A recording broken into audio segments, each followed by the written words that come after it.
Good morning बच्चों। Good morning sir. कैसे हो आप लोग? अच्छा है सर। आप लोगों की दिनचर्या कैसी चल रही है? पढ़ाई लिखाई कैसा चल रहा है? अच्छा सर। रेगुलर तैयारी कर रहे हो तुम लोग? Yes sir. आदित्य, क्या हाल चाल है? ठीक है सर। पढ़ाई किए थे? Yes sir. जो समझा रहा हूँ उस पर फोकस कर रहे हो? Yes sir. कंटिन्यूटी है सबकी? यस चलो सर। ठीक है। तो आज का हमारा सेशन होगा बेस एंड एक्सपोनेंट, मतलब घात और घातांक। क्योंकि बच्चे बहुत ज्यादा परेशान होते हैं, घातांक का बड़ा क्वेश्चन कोई आ गया तो उसमें परेशान होते हैं, तो उस पर फोकस किया जाए। क्यों? सही रहेगा? Yes sir. चलो ठीक है। फिर जय श्री सीताराम। सीताराम तो बोलो। जय श्री सीताराम। बोलते हैं ना जी? Yes sir. गुड मॉर्निंग भी बोलो और श्री सीताराम जी का भी नाम लो। ठीक है ना? अच्छी बात है ना? यस। चलो ठीक है, स्टार्ट करते हैं। आ जाओ आदित्य। देखो, तुम्हारे में हल नहीं दे रहा।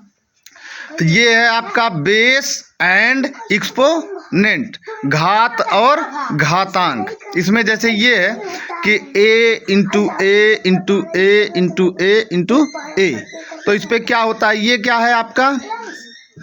पावर 1 है। हमने आपको सिखाया है कि हमेशा पावर जब कहीं पे शो ना करे तो पावर कितना होगा? 1 होगा। सबका मालिक कौन? 1। तो सबका मालिक कौन है यहाँ पे? 1 है। तो इसमें एक चीज कॉमन ये होती है कि गुणा करने पर पावर क्या होते हैं? जुड़ते हैं। लेकिन उसमें कंडीशन ये होता है कि जो हमारा बेस हो वो सेम हो। ये है आपका बेस सेम होना चाहिए। ठीक है? तो ये कितना हो जाएगा?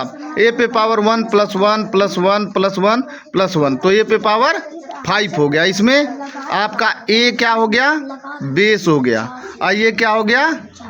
एक्सपोनेंट। क्लियर? इसको क्या हम बोलेंगे? घात। और ये घातांक। ठीक है?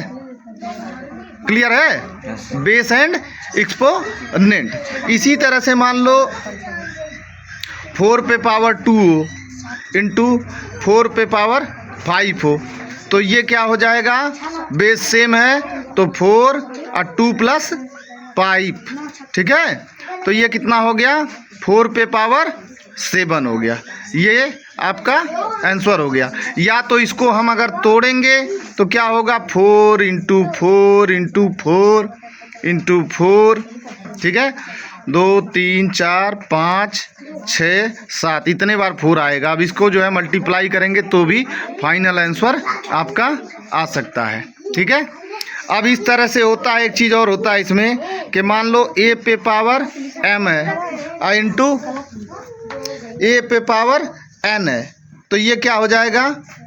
आपका बेस अगर सेम है तो यहाँ पे क्या होगा? ए पे power m plus n। Clear? Yes sir. इस तरह से हो जाएगा। और अगर कहीं पे इस तरह से हो कि a बाई b पे पावर m हो तो क्या होगा? ये ऐसे भी लिख सकते हैं इसको, a पे पावर m बाई b पे पावर m, ऐसे लिख सकते हैं। फिर क्या हो जाएगा? इसको ऐसे भी लिख सकते हैं, a पे पावर m इंटू b को ऊपर ले जाएंगे तो माइनस हो जाएगा। ऐसे लिख सकते हैं, a पे पावर m और b पे पावर माइनस m। लेकिन अब इसको हम जोड़ नहीं सकते क्योंकि बेस इसका सेम नहीं है। ठीक है ना? ये चीज़ होता है। अब इस तरह के क्वेश्चन भी आते हैं।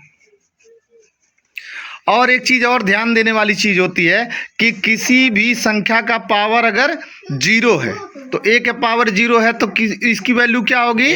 1 होगी। हमेशा ये चीज़ ध्यान रखना है। और मान लो a बाई b पे पावर अगर मान लो -1 है तो इसको क्या लिख सकते हैं हम? b बाई a पे पावर 1 लिख सकते हैं। इसको कैसे लिखते हैं? ये देखो, a b पे पावर कितना है? -1 है, तो इसको हम लिख सकते हैं कि 1 बाई a बाई b पे पावर 1 हो जाएगा ना? क्योंकि माइनस चिन्ह को अगर ऊपर से हम नीचे ले आते हैं तो क्या हो जाता है? चेंज हो जाता है। और ऊपर से नीचे ले जाएंगे, नीचे से ऊपर ले आएंगे तो चिन्ह क्या हो जाएगा? हमेशा चेंज हो जाएगा। प्लस है तो माइनस हो जाएगा, माइनस है तो प्लस हो जाएगा। क्लियर?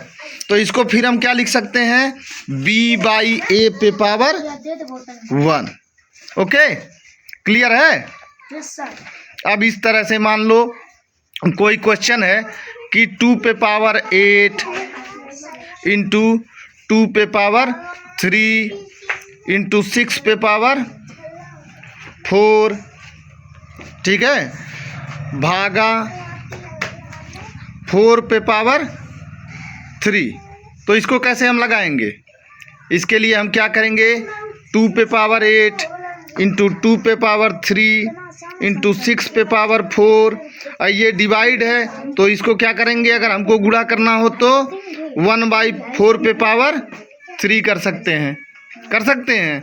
फिर अब यहाँ कर क्या करेंगे हम, 2 पे पावर 8 एंड 2 पे पावर 3 एंड 6 पे पावर 4 डिवाइड बाई 4 को हम क्या कर सकते हैं, 2 पे पावर 2। अब इसके ऊपर पावर कितना हो गया, 3।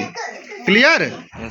अब फिर हम क्या कर सकते हैं, 2 पे पावर 8 इंटू 2 पे पावर 3 इंटू 6 पे पावर 4 डिवाइड बाई 2 पे पावर अब कितना हो जाएगा, क्योंकि हमने अभी बताया है कि गुणा करने पे या मल्टीप्लाई करने पे पावर हमेशा जुड़ता है। तो 2 से 3 में मल्टीप्लाई करेंगे तो क्या हो जाएगा, 2 पे पावर 6 हो जाएगा।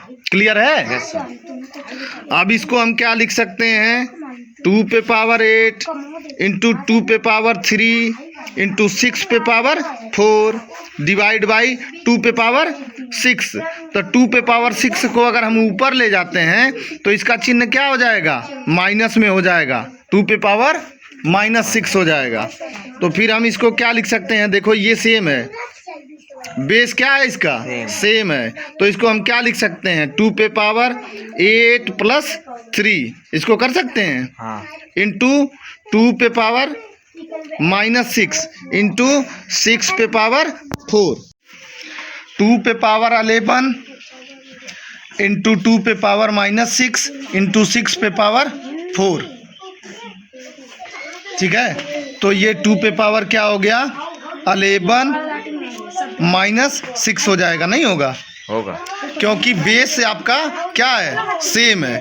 तो इसको भी हम क्या कर सकते हैं, 6 पे पावर 4 है तो इसको हम 2 इंटू 3 कर सकते हैं, इस पे पावर 4 कर सकते हैं, नहीं कर सकते। तो ये आपका हो जाएगा 2 पे पावर 5, नहीं हो जाएगा, 11 - 6 2 पे पावर 5 इंटू 2 पे पावर 4 इंटू 3 पे पावर 4, नहीं कर सकते, कर सकते हैं। तो फिर ये क्या हो जाएगा, फिर बेस सेम है, तो 2 पे पावर 5 और 4 कितना हो जाएगा, 9 हो जाएगा, इंटू 3 पे पावर 4।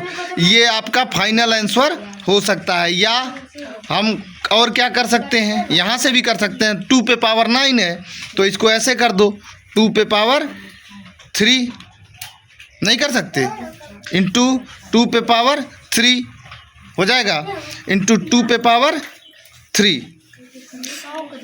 तो ये क्या हो जाएगा, 2 पे पावर 9 हो जाएगा। और 3 पे पावर कितना है, 4 है, तो इसको हम क्या कर सकते हैं, 3 पे पावर 2 इंटू 3 पे पावर 2 ऐसे लिख सकते हैं। यहाँ से भी इसको सॉल्व कर सकते हैं, तो 2 का पावर 3 का मतलब क्या हो गया, 8, और 2 पे पावर 3 का मतलब क्या हो गया, 8, और 2 पे पावर 3 का मतलब क्या हो गया, 8 इंटू 3 पे पावर 2 का मतलब क्या हो गया, 9 इंटू 3 पे 2 का पावर कितना हो गया, 9। अब इसको हम मल्टीप्लाई करके टोटल आंसर निकाल सकते हैं। ओके, क्लियर है। अब इस पे आप लोग फोकस करिए। आज का जो है बेस एंड एक्सपोनेंट हमने जो इतना सिखाया है उस पे हम आप लोगों को क्वेश्चन दे रहे हैं, उस पे आप लोग लगाइए, और कहीं इफवट होता है, कहीं कोई कमी होती है उसको मैं देखता हूँ, फिर इसको आगे से फिर लगाया जाएगा, विस्तार किया जाएगा। ओके, ठीक है। आज का सेशन हम लोग यहीं पे समाप्त करते हैं। जय श्री सीताराम।